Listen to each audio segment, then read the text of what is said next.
So, thank you for joining us today. Today's webinar is all about bridging the information gap between sales and delivery teams.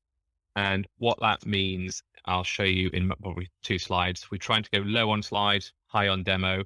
Firstly, thanks to Simon, who's part of our team, who's been working on all the automation behind the scenes. So, this is what brings the whole thing to life. So, let's crack on. I'm joined here today with my co founder and colleague, Ben. Ben is an expert on information architecture in the world of SharePoint and Teams. And Ben, if you could just start, who's this session for today? Yeah, I mean, as we can see on the screen, really, this is for anyone that is responsible in that sales to delivery process. So that could be someone in the sales operations side of things in terms of sort of sales processing, anyone in a delivery role, and of course, anyone in a support role. And I suppose really we're probably looking at people in more sort of senior managerial roles that are thinking about how can we automate and standardize the way that that information transfer takes place. As we can see, yeah, anyone in that management process improvement role. So key takeaways from today's session. Really, number one, it's about improving that quality through consistency. How do we ensure that there is a standardized, automated way of transferring information from sales through to delivery and then ultimately through to support? How do we make our information findable? Let's say we're working on our projects, we're gathering and we're producing all sorts of interesting documentation, but it gets buried in these silos. How do we surface that back up so that we can benefit from the organizational experience that we have? And then finally, how do we get closer to that single source of the truth? Making sure that we're not doing things like copying documents over, etc. Excellent. It's always the utopia which we're all reaching for. So, given that, let's just have a quick look at a very high level of the engagement life cycle in a typical services based organization. So we start typically with a pitch, and the people who are concerned about that, certainly within your organization, would be maybe marketing and a product team. Are we on brand? Are we talking about the right things in the right way? Now, if that makes sense and the client likes it, then we move to a contract process. So who cares about contracts? It's going to be your product team or whoever defines your service offerings to make sure that what you're contracting is what you can actually deliver. But also there's going to be elements from compliance and legal. So have we got a signed copy of a document? Is it stored in the safe place? Does the contract reflect our current T's and C's? So customer signs it and now they become a client. The next piece, okay, we've got some work to do. So the project initiation, this is where the client gets interested about, great, we're going to do some work together. You may have a project management office who wants to make sure and keep that overarching view of all projects, but also a delivery team like, okay, what does this mean for me? What's our sales team sold? What are the tasks that I need to start taking on and planning into my diary? Okay, the project's in full swing. You're in delivery mode. That probably means collaboration with the client. There's going to be project manager is going to keep an eye out on your tasks and maybe progress meetings. And there may be an element of finance. Often what we see is that there might be milestones or billing elements as part of that project. How can, for example, finance share the visibility of that maybe with the project team? Because often those systems are very separate. Great. We've got to the end of a project. We've delivered what we promised to deliver. And this is where the support team is prick up thinking, great, okay, something's coming our way. We're now going to support it. What does that mean for us? What's been delivered? Is it standard? Is it a little bit different? What are the unique things maybe about this client which are different to our other clients? And so within that support team, who's worried? Well, obviously the client is worried because they want to make sure that that they're supported effectively. But also, what's often forgotten here is the experts within your organization, the ones who get pulled into every call to solve every problem. They see with every support project, that's something else that someone else might lean to me to support. So is there a better way of using their expertise? Now, if you do a great job, this should then lead on hopefully to a follow-on project, or maybe it's the next project or the next pitch with the next client. So it's a very high level there. And this process is what we're going to reflect today in the session. So Ben, let's start with a pitch. Yeah, absolutely. So I think what we're going to do, go into demo mode. So Rupert, would you mind firing up? And let's start in Microsoft Teams. I think that tends to be where most people are nowadays. And actually what we're going to do here is we can see within our Microsoft Teams screen, we have an option at the top to go to the hub. So why don't we just go and do that?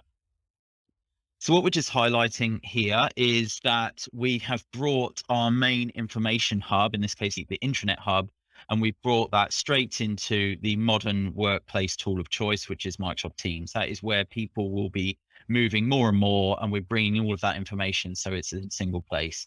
This isn't a session on intranets, but just a very quick overview. What we're looking at in this initial hub is any key communications from the organization, links to common tools. And it's worth just pointing out on the right-hand side, we actually have tools like Power BI. We can bring in and demonstrate any sort of key metrics of how the organization is operating. Now, what we're really interested today is the clients area. So Rupert, would you just mind clicking into the clients tab? And actually, I think what we're going to do for the rest of the demo, just to simplify things, is just go and pop that open. If you could click on the little website link there, so that goes and opens it directly. What we're going to be doing here is demonstrating how we've got a structure of how we're going to manage our clients. So we've got a sample set of clients here, and we can see we've got some information that's attached to them. So effectively, we're looking at a folder for all of our clients, but we can see additional information. We can see the client name, we can see the sector that they work in, and we can even see things like the relationship between ourselves and that client. Is it a direct relationship? Is it a customer? Now, obviously, this is focusing on that sort of customer and project delivery relationship, but this approach can be used in all sorts of other avenues as well. We're going to work within our fictitious client called Hydro Solar. So we're keeping it green today. And if we just click into Hydro Solar, what we're looking at is effectively a blank working area. So we're going to start that process by going and creating that pitch. So Rupert, do you want to go and create a new document for us? And you can see we had a couple of available templates there. So we had a couple in there. One was the proposal deck. So we've uploaded the standardized template and made it available directly into our SharePoint area. We can make a few changes to this and just tidy this up. And then the key thing that we're going to do in a second, click in and actually name that document. So if you just go up to the presentation, a name there, and just give this a name. There we go. Perfect. So that document is going to be saved. We've given it a name, and now we're just going to jump back into the parent library. So we can just do that directly from the PowerPoint Online tool here. We're going to take ourselves back into that parent document library where these files are being stored. So something to call out on this, we saw in our parent folder structure how we had that information was assigned on the folder level. But now we can actually see that because we've created this document inside that folder, it's automatically brought that information through. So the client name is there, the sector, the relationship, all of that information is already there. So Rupert, before we move on to the next stage of doing the contract, is there anything that you want to summarize about this particular process, do you think? Yeah, I think there's a few points. And actually, a little bonus there, which you might have seen, is that we were able to rename the document whilst it was open on our screen. And you can do that as well with the desktop version. So if you're on an old file server solution, that's not going to work for you. You need to make sure everyone's out of the document. So that's a little win there. Going back to the deck here. So there's a couple of things. When we talk about templates, they need to be accessible to where your people work. And what Microsoft are rolling out right now is the ability to publish templates directly into the Office 365 portal. So if you have icons like this on the left, which are slightly different to what was on the screen earlier, where we've got the names underneath it, then you can publish your own templates. As you can see, this is from our environment here, where we have some templates published under our name. And what you can all do right now as well is publish templates into, and this is a screenshot from PowerPoint on the desktop, we can publish those here as well. So you can see those templates are there as well. And so some nice things you can do around grouping those templates under folders, or also permissions management. If you have an employee contract, well, you only want that to be maybe accessible to HR people, but maybe not to the rest of your organization. So just a few things there to build on that. So for the pitch piece, there's always some work to do at the beginning, which is to define those templates, but that's really going to make your marketing people and your brand people happy because they know they've got some control. The second piece is to publish them to where people work. So we're getting away from saving them on the desktop, and we're bringing them into the applications and the document libraries where people are actually doing that work. And then one final point, we talk about share carefully here. Although Microsoft 365 lets you share documents and links to documents directly from document libraries, often maybe when you're making that first reach to a client, attaching via email for these kind of documents is absolutely fine. It means that you're not opening up a hole in your Microsoft environment for somebody who you may never contact again. So Ben, we've done a pitch. The client loves it. We want to go and create a contract. Yeah, perfect. So let's just jump back into our demo area then, please, Rupert. So again, what we're going to do is create a new document. We have a standard template for this. So we can see here, we're using one of our, albeit quite cut down versions of one of our own templates for conducting an explore phase workshop. So we're just going to click on that document. And what we'll see in a second when this loads, and by the way, we're using the online versions of these tools, but all of this works perfectly well using the desktop versions as well. It just makes it a bit easier for the demo. So having a look inside this document, we're going to call out a few things. It looks a bit messy. There's all these sort of chevron characters here, but what we're highlighting is that this template is going to allow us to dynamically insert information that has been stored within that parent folder. So we can see here that if the relationship is a direct relationship as opposed to a partner relationship, we're going to bring in the client name and mark this as a client versus a customer. We're not really looking for anyone to mark our legal homework on this, but just to demonstrate the point that you can inject information into your documents and build it on the fly. If we go down to the second page, we're going to take that a step further. So a little bit difficult to read here, but we've got 2 paragraphs of information. So in one scenario, we might want to word the opening executive summary slightly differently to another scenario. If it's a direct relationship, then the we's and yours and who's going to be doing what is slightly different wording to if it's a partner relationship. So we're using this syntax here to recognize what kind of information we want to put in. And then finally, let's just jump down to the bottom. So the final step of this is, again, we've inserted the client name at the bottom, but we can see under this signed area a rather unusual looking code here. What effectively we're doing is telling our e-signature tool, which we're going to see in a few moments, where it should go and inject that signature so that our recipient will be able to sign that document electronically. So as before, Rupert, let's just go and give this a name. The nice thing about this, we don't actually have to go and put any words inside the document itself because we have our template already. We're just going to go and give it a name, and then let's just jump back to our SharePoint area, please. Now, the next thing that we're going to do this manually. Typically, this would be done automatically, but we're just going to kick this off manually to demonstrate the process here. So if we click on the 3 dots there, click on automate, thank you. We'll just give that a second to load up. The first step is that we're going to populate the client data into that document. So we're going to grab that information that we can see in the folder and inject it inside the body of the document. As I said, you wouldn't normally do this in a production environment. This is something that would just take place automatically. But to demonstrate that process and how it works, we're just going to do this manually. And then what happens is there's going to be a few steps that happen behind the scenes. And what I'm going to do is just tell Rupert when he needs to go and have a look at that. So just bear with me 1 second while I do this. Okay. So just to build on that, in this scenario, we've just replaced some text blocks, but what we can also do, for example, if someone chooses various products or services, you could pull in the description of that service or product. You could build a table of costs or charges. So you're getting away from the risk of, or maybe the approach of cutting and pasting from various documents to try and get your document right. And the risk that maybe the number of days or the effort doesn't match up to the investment because that's all going to be generated for you. So ideally, if you can do that work and you work to within reason to a fairly standardized process, you can build 90% of your document and maybe do some final tweaks before it goes out for signing.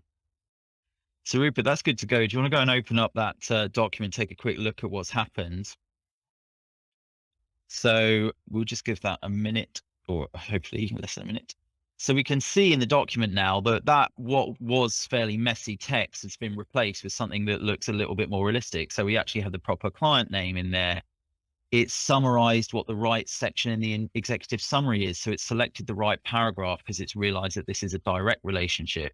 And then going down to the bottom, it's gone and inserted the client name ready for the signature block, which we're going to go and do in a second. Excellent. So that's all up to date. So we can come out of that. So Ben, we've got a document which is ready to go to the client. Should we get it off for e-signature? Absolutely. Let's just go and kick this off. Again, all of this could be tied into a more automated process, but we're just going to kick these off manually for the purpose of the demo. So again, we're going to go and run one of these automatic options here. We'll give you a second to Back that up. So we're going to submit for e-signature. Perfect. Now, This is- in this scenario, we set it up for one account to go to one address, but we could have multiple addresses if that was what the requirement was. So we're going to set it to our hello address. I'll just keep that off. So fingers Okay. crossed, that's going to run pretty quickly. So Ben, what's happening behind the scenes here? So what's happening behind the scenes is that this document is being submitted and sent off to our third-party e-signature tool that we're using. So there's some fairly standard e-signature tools out there, but the one that we're using, because it offers a lot of power for a very sort of cost-effective price, is a signature tool called Connective. And so what is happening is that our tool is going and submitting it off to the Connective signature product, which will then go and issue the e-signature request to that email address that we've just talked about. So Rupert, that looks like it came through pretty quickly there. That's good. Yeah, it's not the prettiest email, but we can work on that. This is more to show the process rather than the beauty. So I'm going to click on that link, and we're going to pop up a browser here. So if you've used DocuSign, Adobe Sign, this experience will be broadly familiar. In this setup, what we've done is, firstly, we've insisted that the whole document has been read. So if I try and click here, it's not very happy about that. It wants me to read it first. So I'm going to read at speed. Now I can check the box and I can start the signing process. Now we're going to use there you go. Let's see if we get a hold of Rupert in here. We're using the handwritten on the screen there, but you can use one-time passwords set either to SMS or to email accounts if that's how you prefer to have your documents signed. So great, Ben, that's signed. Perfect, good stuff. So we can see that we've signed the document. You'll get a notification to say that's completed.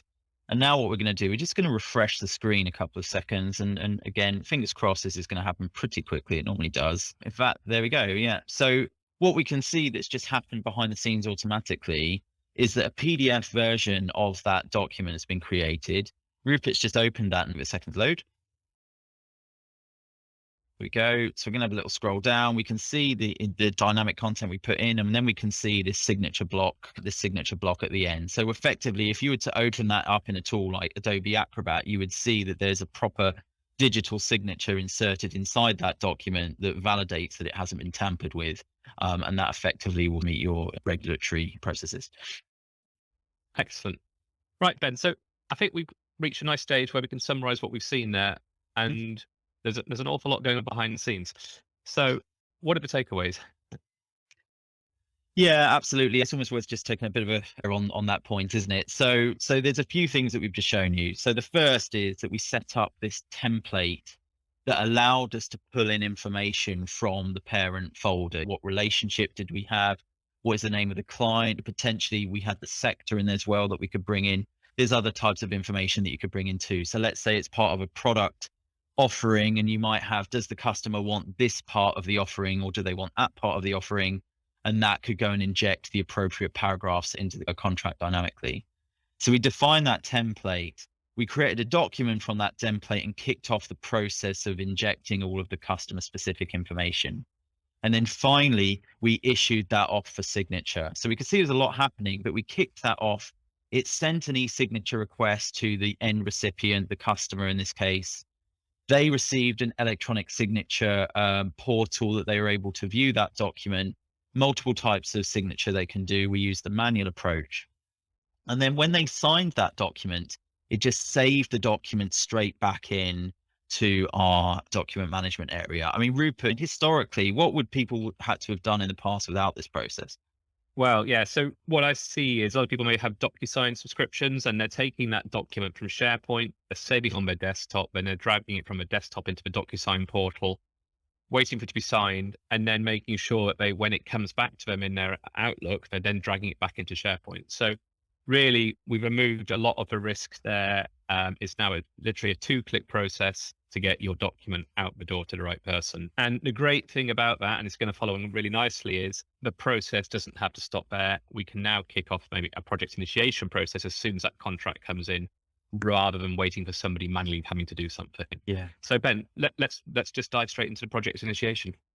Yeah, absolutely. Let's just jump back to the demo. And I think just that final point that you were saying, Rupert, it's all of we're very good at issuing the statements of work, but it's very easy for someone to forget to save that contract and just leave it in their email. And that could be a massive problem. So we've kind of taken care of that. So what we're going to do now is say, right, the customer's gone ahead, they're happy, they've signed the contract, let's do the project. So what we're going to do is convert this statement of work into a project, which is then going to hand it over to our delivery team. So there's absolutely no smoke and mirrors in this demo. So that's why there's a little bit of waiting for things to happen in a couple of cases, because all of this is real and working. I'm not clicking in the background, moving things on. So let's just give this project days. So what is this project, Rupert? I reckon this is a document management solution or document management automation. That's perfect. It's worth just highlighting why that's while that's happened, we entered some of this information manually. It is worth calling out. At the moment, what we're using is the tools that Microsoft provide, but they have some extensions that allow you to even do things like read inside those documents and extract some of that information automatically. So for instance, if you'd entered in the project was 25 days and this amount and an end date, there's a tool called SharePoint Syntax that would allow you to extract that information and attach it automatically into the next stage of the process. Now, we haven't done that because it's a nice to have, I think, and that's why we've done this manually. So should we go and take a look, Rupert, and see how our project is coming along? I'll tell you, if you give me a second, I'll tell you if that's all done what it needs. Still running, so there's a little bit of setup that's taking place. So what we're going to do now then, can we go and click into our projects area first, Rupert, if that's all right? Oh, Sure. sorry. Yeah, it's okay. And I think just to take a step back here, the way we see this in this scenario is that the sales team maybe that they're working independently, so they're just using SharePoint as a document repository. When we come to delivery, we're then moving to Microsoft Teams, which is more of a collaborative environment. So that's why the project initiation process is kicking off various things in Microsoft Teams, which you're going to see in a second. Yeah, exactly. So let's just have a little scroll down on the screen here. We've got our various different lists of projects here. And we can see actually we've grouped these projects by those that are completed and those that are in progress. Okay, so what we should see, if you just go right down to the bottom, we can see that brand new project that we've just created. So there's a couple of things that I want to call out about this. So one, we've generated an automatic project code. In our case, we're using an incremental number. So we incremented the project number that can be used as a reference further on down the process. But in part of that project name, we've extracted the client name from the original statement of work that we had. And then finally, we've appended the project name that we entered in when we kicked this process off. We can see a bit further on that the number of project days are in here. Again, typically this would include additional information such as end dates, values, etc., who the owner should be, but we've just kept this simple for the purposes today. And then finally, we can see that it's generated a team link. So I think instead of just clicking on that, we're going to go and pop open into Teams to see what that actually looks like for real. So project 20, are you there? So just let that spin up and bring up Teams. There we go. Project 20's arrived. Yeah, so then we can see we've got a few existing projects in there, but project 20 has just been created for us. So before we just dive straight into this, what are we actually talking about here? What is the purpose and why are we demonstrating this? I think the key thing that we're highlighting is that when we created our project, we spun up a Microsoft team that has a standard structure. Think of this as your team template for how you might want to do projects. In our case, we're using a standard set of channels that we've defined that are relevant to how we deliver projects. But in your case, if it was perhaps something related to a product or your own process, you would create the appropriate channels that are relevant to you. Now, one of the things that we need to consider around this is how we do internal and external collaboration. Okay, so Teams is a great tool to allow you to collaborate with your clients and share information with them directly. So what we do is assume that all of our teams will have our clients as members of them as well. It's a space for us to be able to collaborate, share information back and forth. However, there is always going to be some information that you don't want to share. Maybe it's some of the commercial terms on the project basis. Maybe it's some internal conversations that you need to have that are a bit more sensitive that you're not quite willing to have with the client directly at that point in time. So you can see in this list of channels that we've created one called internal. And if you can see on the screen there, it's got a little padlock next to it. So this is referred to as a private channel. So as part of our project creation process, we spun up some normal channels that the client would be able to see, and then we've generated our private channel that's just for our team internally. And within that, we can see that we've actually passed through some reference material from the sales team. So why don't we click on that link, Rupert, and see what is it we're looking at there? So, Ben, what I think I'm saying is Megan hasn't actually written this. This is something which the system has generated automatically to make Mhm. sure that Megan doesn't drop the ball. Absolutely, yeah. Okay. What is this thing it's gone and posted? Let's go and see. Mhm. Aha. So there we go. It's that statement of work. And again, hopefully it's that signed statement of work. We can see that signature in there at the bottom. So Rupert and I have worked together for quite a long time. And Rupert used to tell me off in the past when I would go and copy statements of works from our clients area over into our project team so that everyone in the delivery team could go and see this. So it's not a good thing to do, copying documents over. But what we can see here is as part of that project spin up process, the statement of work which lived in the client's area has been shared as a read-only link to the project team. So anyone who's a member of this project team will be able to read that statement of work and easily see all of the details that were promised in the contract, but without having to copy it over or duplicate it. And again, we've put this in the internal area because depending on the client relationship, maybe you don't want to share that with them. Perhaps it's via a partner that they don't want to see. So we've shared that read-only link, and it means we're keeping that single source of the truth. We're not copying things back and forth to give people access to stuff. Cool. Okay, Ben. So, how do we get this project going? So let's go and have a look at one of our other channels. I can see you waiting there with bated breath, Rupert. Let's click in the coordination comms channel. And one of the things that people often ask about is, I've heard of this thing called Planner. Question is, how can I just get a standard task structure? We always have the same set of tasks every time we do our project. So I don't want to have to keep repeating them and setting them up for every new project. We know that it should always follow this process. So we can see that this project tasks bucket has been created, and we've generated these additional tasks here, some standard tasks. If we think back to the purpose of this webinar, is how do I ensure a consistent handover of information from sales to delivery to support? Of course, one of the key tasks that should happen as part of any project is that sales to delivery handover call. So we can see that that's been assigned to the account manager that's an owner of this particular project. And that's the first thing that we would see. So why don't we just take a quick look at that task, Rupert?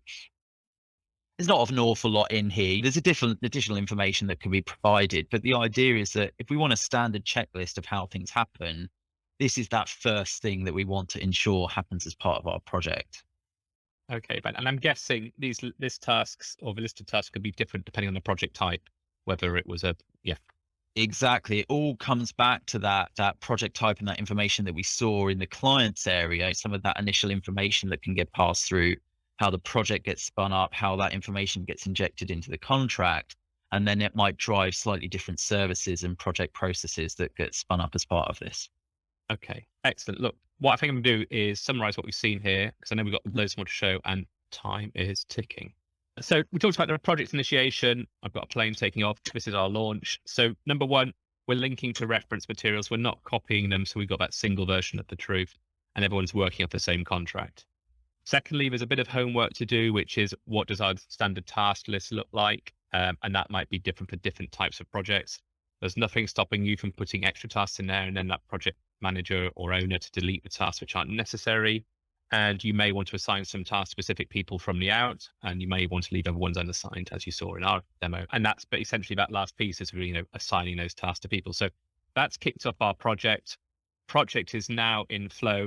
We're not going to spend a huge amount of time on the project flow, but one little thing which we find particularly useful is that often the finance system and the people in the project team are somewhat separate, but yet as a project manager, you probably want to know things like invoices are sent out. So it's worth knowing that every channel within a team has its own email address, as you can see here where we click get email address. And we've used that email address to add that as one of the recipients of invoices within Xero in our case.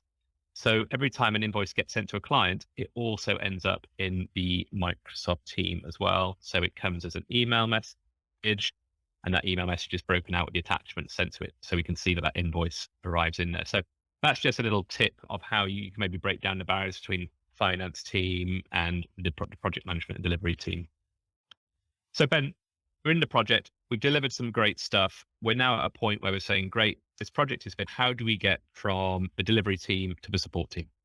Yeah, I think just before we do that, just one little thing that we do need to do, we just need to put a few documents into our project team, because that will then really show the rest of the process quite nicely. And actually, it summarizes really about how we work. So all we're talking about is how we do our work in projects. But Rupert, if you could click on the Files tab on the left-hand side there, just for the purposes of this demo, we're going to go into our OneDrive and just go and grab a couple of files and move them into the team. Typically, you might actually just go and create those files directly in your team, or actually it is quite a common approach for people to be able to do some initiation of documents in their OneDrive and then move them over. So we've grabbed a couple of things for that PowerPoint as well, please, if you don't mind, Rupert. Yeah, the French one. Yeah, Yep. that's it. And then we're just going to go and copy that over into our team there. So just click on Browse Teams and Channels.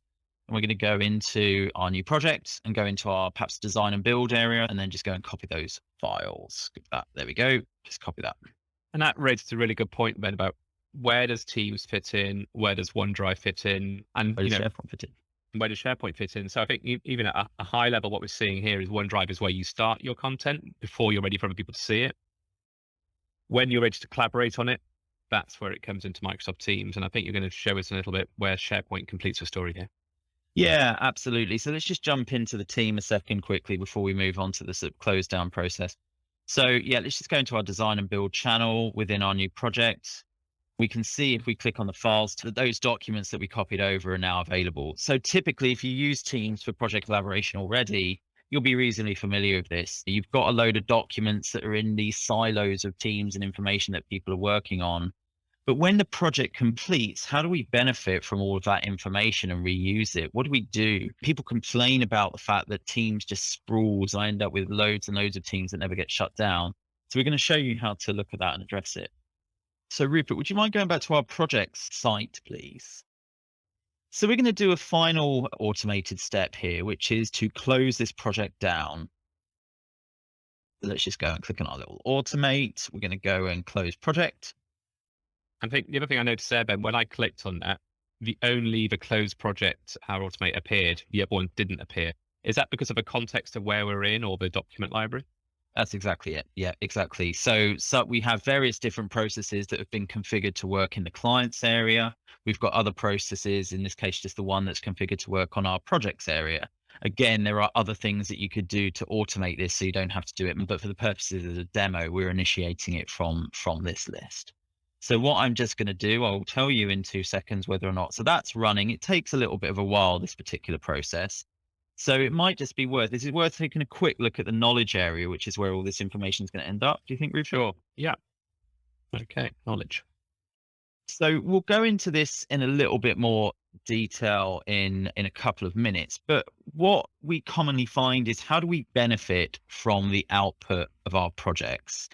We don't want to just leave all of our documents in those project teams, because they get buried and only certain people have access to them.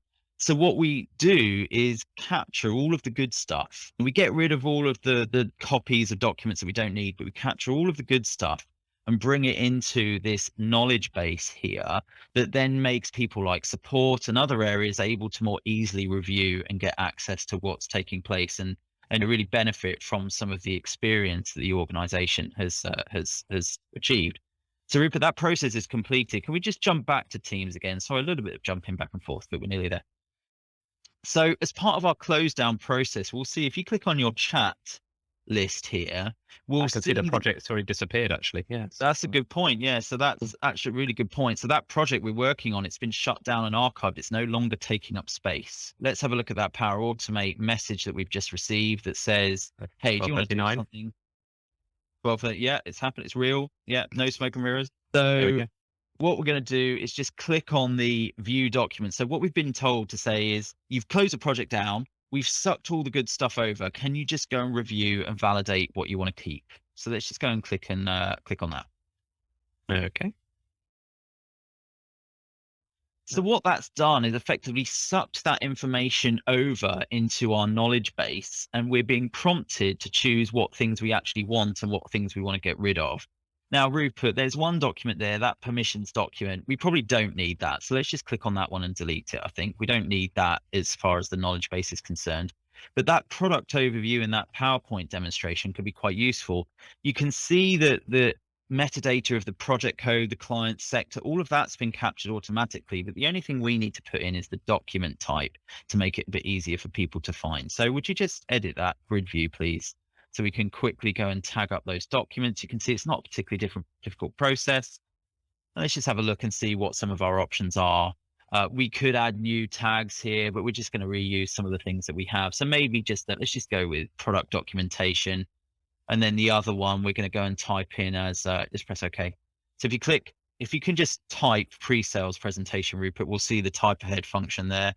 There you go. So if you know the terms that you're working on, you'll be able to just select them quickly. So we've tagged those terms up. Let's just go and exit the grid view. So if you think we're going a bit fast, what effectively we've done is suck all of the documents out from the team, get rid of any documents that we don't want anymore, tag up with the document type those additional documents we do want to keep, and then you can see all of the other information has been populated automatically. Okay. Ben, I've got a slide saying just that, actually. Marvelous. That sounds as if by magic. Yeah. As if by magic, the whole thing hangs together. So yeah, what is the treasure? What are your project assets? And we know, as Ben said, not every document in a project you want to keep. When you've identified those assets, classify them. Now, we've done as much as possible based on the information we already know about the project, but there's going to be other bits of information which you may wish to add to help with search. And that's why we're looking to classify. And then finally, close and archive that project. As you might have noticed, that project had disappeared. It's not been deleted, or that team, it's been archived. So should you need to go back to it for whatever reason, then maybe you let an administrator have access to it, but remove the noise from, the rest of your workforce. So Ben, project's closed, support team are waiting for that first ticket to come in. Yeah, absolutely. So let's just jump back to our knowledge area, Rupert. The challenge that support teams have is when people are working in projects, how do they get access to the information that they need when that project has closed? So that key step that we just showed before sucked all the information out into an area that's more readily available to people like the support team to be able to do. Typically, what we might do actually in a real life scenario is have the project team create some form of project summary document that would also get extracted. We haven't done that in the demo, but that's the type of thing that would be beneficial for those support teams to be able to access.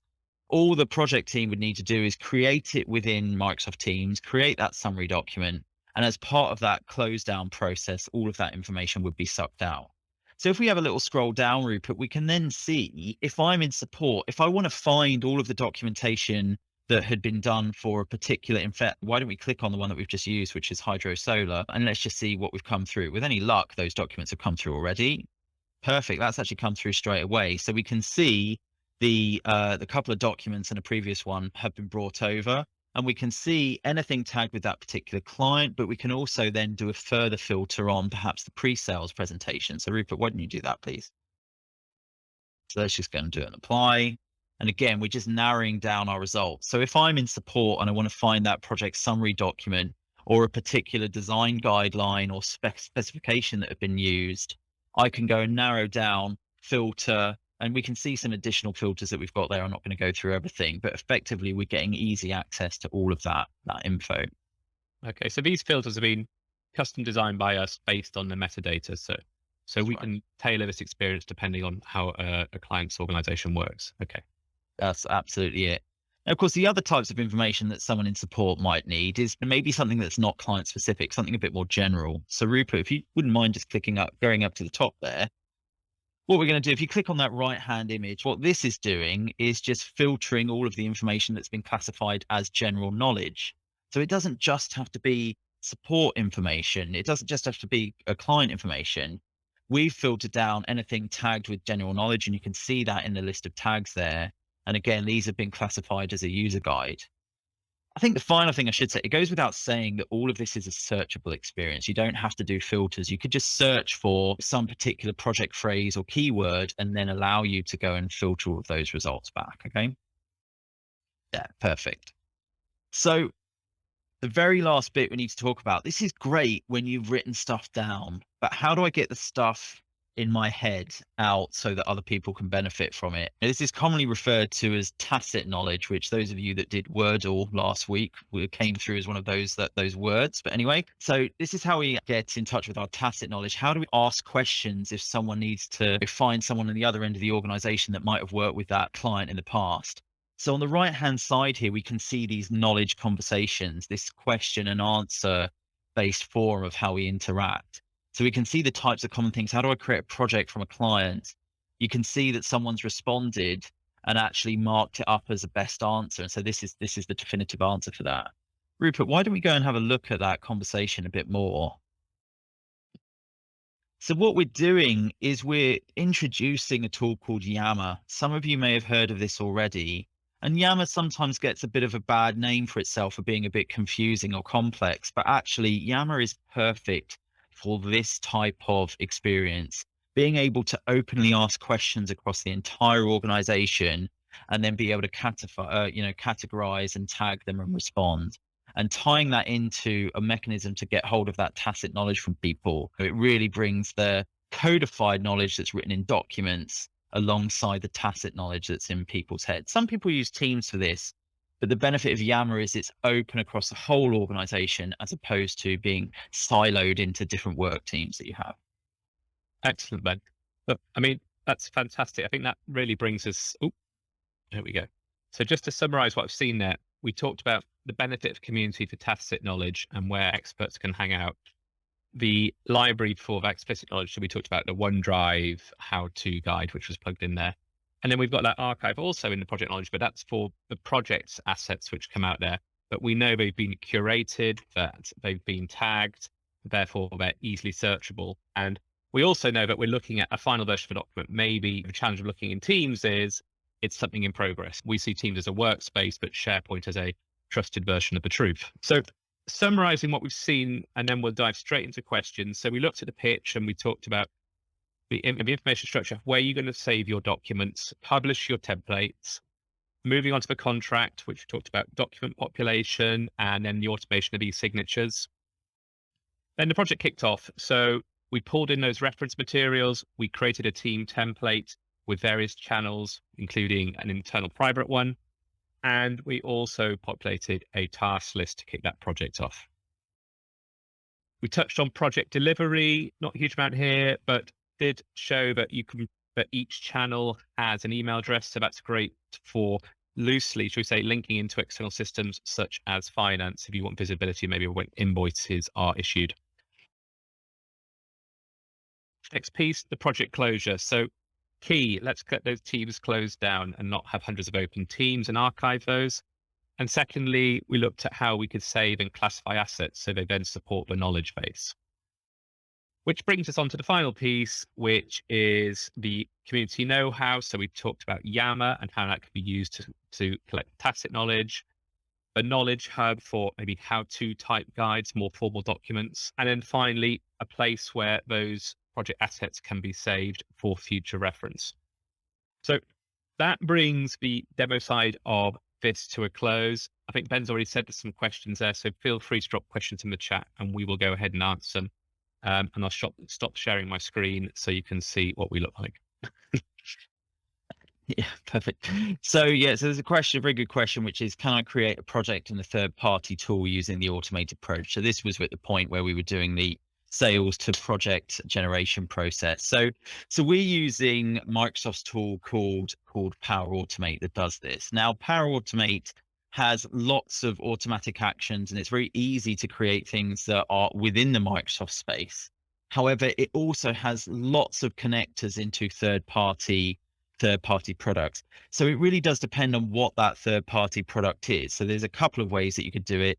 If it's an established product that Microsoft is, shall we say, friends with, maybe it's something like Asana or Monday.com that allows you to go and create projects in those tools. If there is a connector for it, then absolutely it should be feasible to do that. The other possibility is if your third-party project tool has some form of technical API, a REST API, and again, you would be able to go and integrate with that and send instructions to go and generate those project tasks. Interestingly, as it happens, the mechanism that we use to go and integrate with the eSignatures tool is using that approach. It didn't have a native connector necessarily, but we were able to send a REST API request and then receive the response when it was completed. So, I'm going to take a typical consultant answer, which is ultimately it depends. But in principle, provided that third-party tool does support those connections, then absolutely you should be able to automate that task creation as well. Hopefully that Perfect. answers that question. Okay, good. And look, if anybody preferred to talk rather than type, you can raise your hand and we can bring you into the chat. Okay. And then Ben, there's a lot of automation in there. Is that part of my Microsoft 365 license, or am I paying extra for that? Yeah, it's a really good question. So what the vast majority of what you've seen today is all built with the standard Microsoft offering. So everything that you get within Microsoft 365 as a standard, it doesn't require any additional Power Automate licensing, which can be very expensive. There are a couple of add-ons that we have used though. So Microsoft don't do an e-signature tool, which is why we've integrated with a third party. So, and to support the integration with that third party, we're using a slightly adjusted mechanism that otherwise would have cost quite a lot of money from a licensing perspective. So we're able to use a combination of Power Automate and also Logic Apps to do some of that integration, which is literally measured in pence in terms of how much that costs.